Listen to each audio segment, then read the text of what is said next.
Hi guys, welcome back to my channel. Today I'm going to be doing a mid-year book tag, and I'm just using the questions that Sara Carrolli did in her video.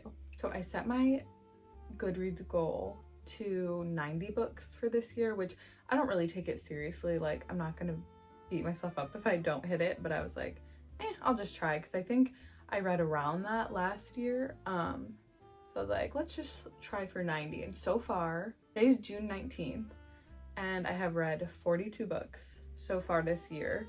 I'm like one book ahead of schedule. I was just on vacation for like 3 weeks and I barely read.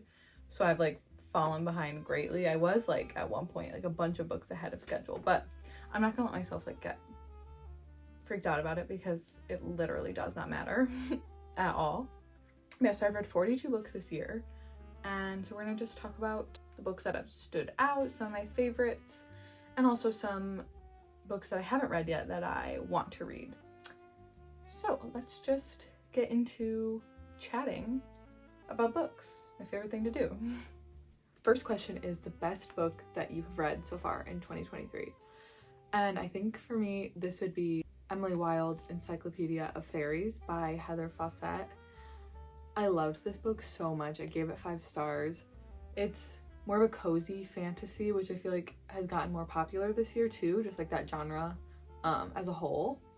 And it was so cozy to read. It's not like action-packed at all. A lot of people had complaints that it was kind of slow, which it was kind of slow, but I didn't mind that. It was just a fun, adventurous story, and I loved the setting and I loved the writing. It was just a very quaint book. I loved it. The next question was the best sequel that you've read so far. And I was kind of like confused on this question. Like, sequel, are we saying specifically like a second book or just like a series? I don't know, so I just took it to mean like a series, and it would be the Mortal Instruments series by Cassandra Clare. I have the series, but I just didn't feel like holding up a stack of 6 books. So I'm not gonna hold them up, but I do have them. That was like a super lucky Goodwill find. I found all of the Mortal Instruments books and the Infernal Devices, and it was like the best day of my life. And I am so glad that I found those, because I love that series. I didn't rate any of the books a 5-star, but like, I think about the series a lot, and I find myself like missing that world and the characters and the writing. And so that's just how I know that like I loved that series. And I didn't get bored, and sometimes I get a little bit nervous to start like bigger series, because I have so many books that I want to read that I'm like, I don't want to get tied down to this like 6-book series. Like, what if I get bored and then I get in a slump? But I was thoroughly entertained throughout all of those books. The next question is a new release that I want to read but haven't yet. And this would definitely have to be Fourth Wing by Rebecca Yarros. Everybody is literally going insane over this book, and I have a feeling I'm not going to read it for a while because I don't really want to buy it, and then it's going to be on hold at the library for a long time, I have a feeling. So I don't know when I'm going to get to read this, but I've just heard such good things, and I find it very interesting because I know this author has another book. I haven't read it. It's like a sad book, and it's just so very different from what Fourth Wing appears to be, because it's like fantasy and about like dragons, and it just seems so different. So I'm interested. I feel like I feel like authors usually like kind of stick to a genre, but she didn't. She really jumped into another one. But yeah, I want to read that very badly. Maybe I'll end up buying it, who knows. We have my most anticipated new release for like the second half of the year, and I would say What Happens After Midnight by K.L. Walter, I want to say. I want to read that so bad. It just seems like the perfect like summary read. It's the author that wrote The Summer of Unbroken Rules, and I loved that book. And so I'm just super excited for this one, because I remember that The Summer of Unbroken Rules had a lot of Taylor Swift references, and it just like made it really fun. So maybe I can expect the same thing from this one. I don't know, something about it has just really like drawn me in. And then now that I'm thinking about it, I don't know when this book comes out. I think it's called the Hawthorne Brothers. I don't know if it's technically the 4th book in the Inheritance games or if it's just like a standalone in the same universe. I don't know. If that comes out this year, then I am looking forward to reading that for sure. I wish I could say the 3rd Crescent City book, but I'm pretty sure that doesn't come out until 2024, so what a bummer. And we have the biggest surprise. So I took this to be like a book I didn't expect to like so much, and that would be Other Birds by Sarah Addison Allen. I hadn't heard much about this. It was recommended to me by a friend who she hadn't even read it, but she heard that it was good, and I was like, okay. So I looked it up and I was like, that premise sounds very interesting. And I just like, there was like a little bit of magical realism. It was like adventurous, and it just had a very, I don't want to say nostalgic feeling, but like a little bit. I don't know. It was a very unique story. It felt very refreshing to read, which I liked, because sometimes books can get a little bit monotonous, especially if there's like romance books with like different tropes, like they kind of can blend together, but this was very unique and I loved it. I think it would be a perfect summer read. And then we have a new favorite author, either like debut novel or new to me, and I have to say Heather Fawcett. I read, like I said, Emily Wilde's Encyclopedia of Fairies and then The Grace of Wild Things, which is like an Anne of Green Gables retelling, and absolutely love both of those. I will read like everything she comes out with from now on. She just writes the best cozy and magical books, and I love that genre because it like reminds me of what I read when I was like a child and it makes me really happy. Also Lynn Painter. I read The Do-Over this year and The Love Wager, and they're just like the perfect rom-com books, like literally perfect. So funny and quick and cute, and I love them so much. I need to read Better Than the Movies because everybody loves that one, but I haven't read it yet, so that's definitely on my list. But yeah, Lynn Painter, love her books. And then one more, because I just have to, Cassandra Clare. I really love her writing from the Mortal Instruments series, and I'm really excited to read the other like million books in the Shadowhunters universe. Next we have newest fictional crush. And this one, it took me a minute, but I want to say, I don't know if it's because I just like read this pretty recently, but Noah from When in Rome, he's perfect. I love him. He owns a pie shop and he's just so nice, like so nice. Like, it's a pie shop, like come on. So yeah, definitely him.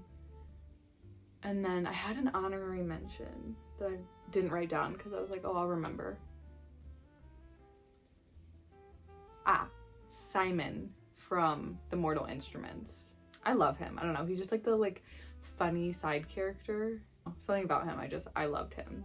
So definitely those two are my newest fictional crushes for sure. Then we have a book that made me cry, which this would be, at first I was going through my list and I was like, none of these made me cry. Like, am I heartless? But then I realized Happy Place by Emily Henry. That book did make me cry multiple times actually. It wasn't even the romance in the book that made me cry. It was more like the nostalgia, and also like there's a lot of talk about like change and like leaving a certain chapter of your life, and that makes me really sad, and I cried a lot. But it was a really good book, and I actually want to reread it and like annotate it because I loved it so much. So yeah, that book did get some tears from me. It did. Now we have a book that made me happy. The Do-Over by Lynn Painter. I just remember like reading this, I was just giddy, and like I never wanted to stop reading. I'd be like, oh, like after I finish this chapter, like I need to like go, you know, be productive, get things done, and I just like couldn't, because it was just so fun. Like, oh, it just made me so happy to read it. I feel like young adult books are good for that. Like, they're just so happy and lighthearted. So that one, and then also Book Lovers by Emily Henry. Emily Henry, my like faith in her has been restored because I read Beach Read quite a while ago and I really didn't like it that much, and so I was like, why is everybody like so obsessed with her books? Like, I just don't get it. Then I read Book Lovers and I loved it, and then obviously loved Happy Place, but we're not talking about Happy Place. But Book Lovers was just, again, it was just, the banter was really good. Everybody loves her banter, and it's for a reason because like it's so funny. So that made me like laugh, and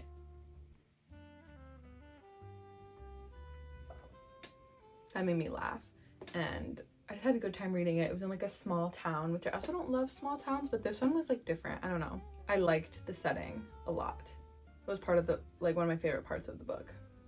And then we have the most beautiful book that you've bought or received. And for this one, I think I'm gonna have to say specifically this book in the Infernal Devices series, the third book, Clockwork Princess. I mean, come on, I thrifted this. It is beautiful. I haven't read it yet, but the cover is gorgeous, and the other covers are pretty too, but this one I like how it has like kind of like some rose gold to it. Oh my god, it's so pretty. So yeah, definitely this one. Oh, and we're on the last question. Last question is books that I need to read by the end of the year. So let's start off. I have The Great Alone by Kristen Hanna. I found this at Goodwill recently, and I've been wanting to read this for so long, and it's time. I have the physical copy, so this is one that I definitely want to read soon. I definitely want to read The Infernal Devices soon because I am just missing the Shadowhunter universe, and these are just sitting here waiting for me to open them up. So definitely these ones. I want to read Love Theoretically by Ali Hazelwood. That's one that I need to. It's out, but I'm on the hold list at my library. I really want to read One for My Enemy by Olivia Blake. I've been hearing stuff about that recently and it sounds super interesting. So that's one that I want to read. Ooh, I want to read the Once Upon a Broken Heart, the duology. Although now there's a third book coming out, I think by the end of this year. I really want to read that because I've just heard the most amazing things. I want to read Practice Makes Perfect, which is like the second book. It's set in the same world as When in Rome with characters from that book. I really want to read that, even though I haven't heard the best about it, but I've liked the other Sarah Adams books that I read, so I still want to read it. I want to read, it's called Divine Rivals. I can't remember what it's about, but I saw either like a Instagram post or TikTok and somebody like, I don't know, they really convinced me. Something about it sounded super interesting, and it has good reviews on Goodreads, so I want to read that. And those are all the books that I have written down as of now. I'm probably gonna go back and edit this and be like, oh my god, you forgot like this, and this, but that's okay. So yeah, that about wraps up my mid-year book tag. That is all. Thank you so much for watching. If you want to be friends on Goodreads, the link is in my description. I would love to see what you are reading. Yeah, but if you enjoyed, please give this video a thumbs up and subscribe to my channel so that you don't miss new videos, and hopefully I'll see you in the next one.